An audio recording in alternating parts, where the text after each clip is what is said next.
So, in this passage, DBG 533, we see a contrast between the two leaders. So then finally, Titurius, the guy who decided to, Sabinus, of course, who had what? Uh, Providicet, pluperfect subjunctive, who would have seen nothing beforehand. Sometimes you can have qui with the subjunctive indicating a causal relationship because he had seen nothing beforehand. We have some infinitives here. Where's your verb that's governing them? There isn't one.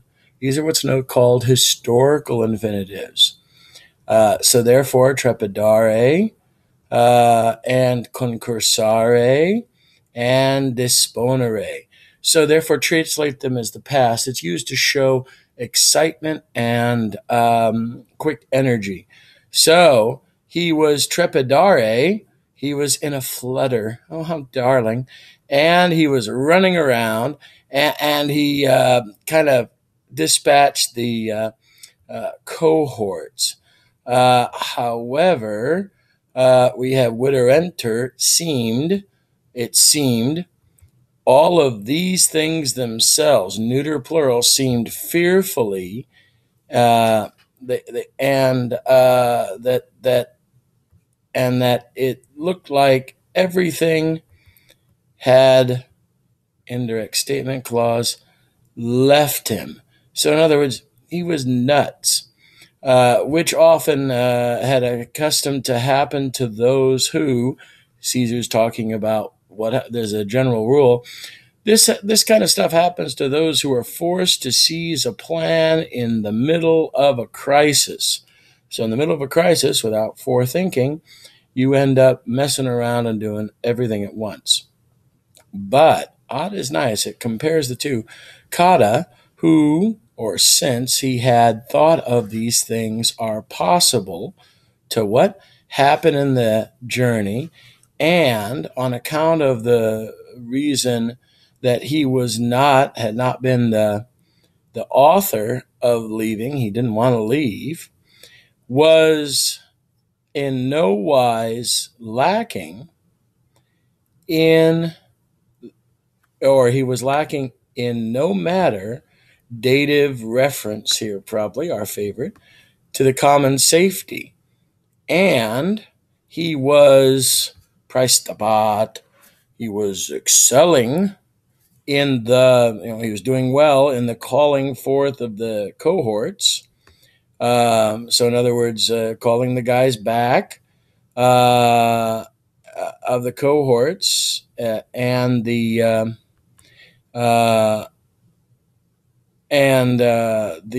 he was excelling.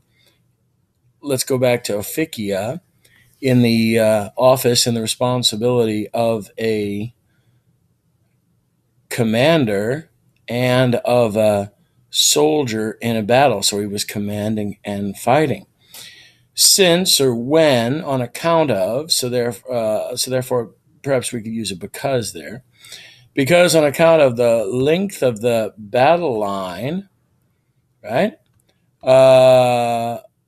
They less easily, all things were able to less easily be obire.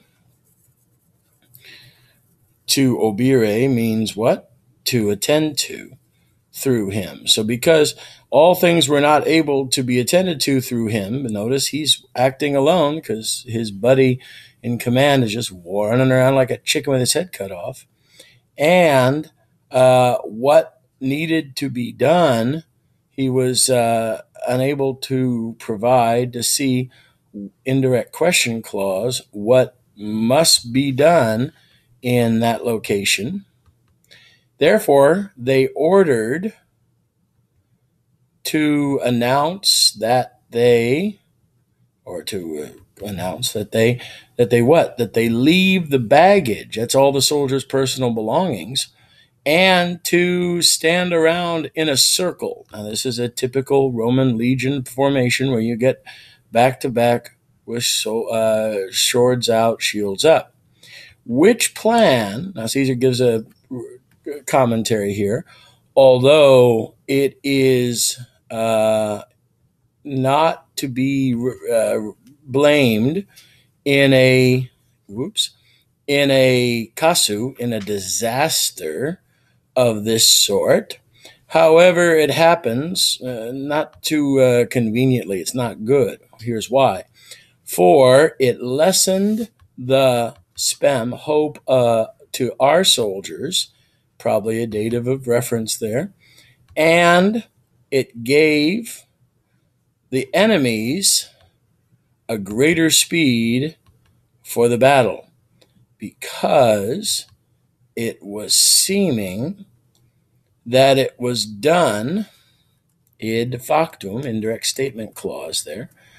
How? Not without the greatest fear. This is what would be called a litotes, a negation, and desperation. So therefore the soldiers are nervous.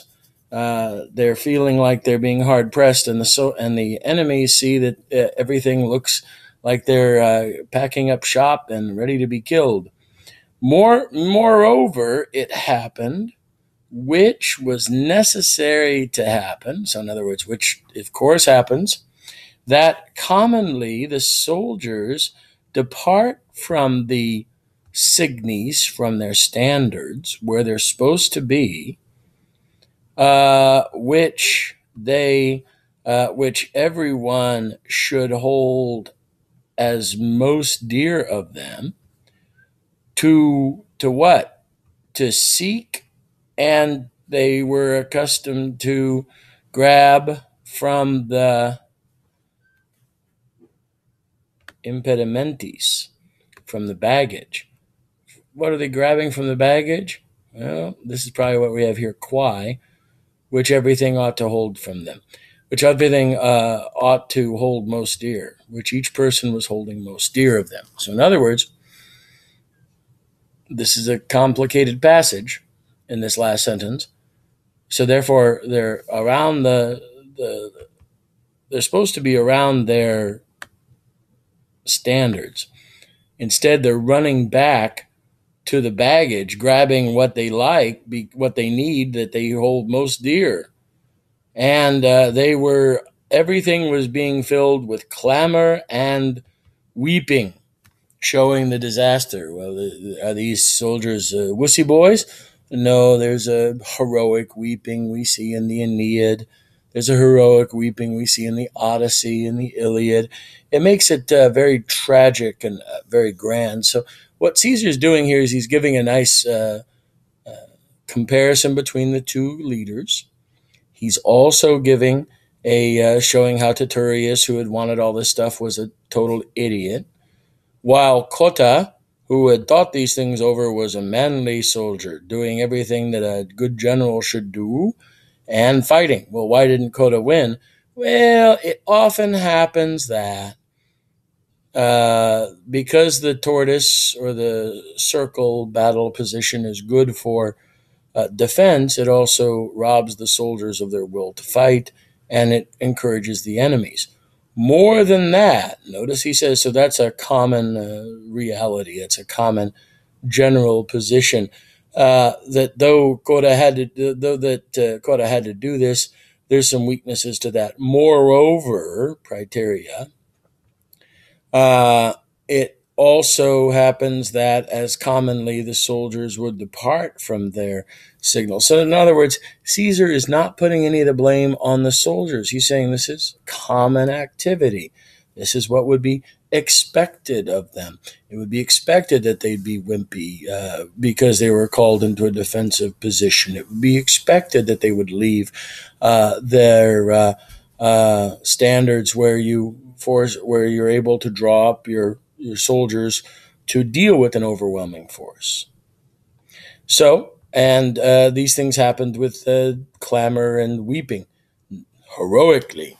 So that looks like that's all of 533, and we'll see you on the flip side. DBG 534. Now, we see Ott. Ott is nice little conjunction. Caesar's done 3 of them. They're contrasting. But, so we contrasted Sabinus with Cotta before. Now we're contrasting the commanders of the barbarians. So, but a plan was not lacking to the barbarians, for the leaders ordered it to be announced, just like in the last passage, in the whole battle line of them, lest commanding negative command, lest anyone depart from that location, because the Gauls have a problem with starting to fight and then leaving. That indirect statement clause, that the booty of those guys would be reserved for them. Would reserve for them how? Whatever booty the Romans had left. Therefore, if you stuck around, you got a prize.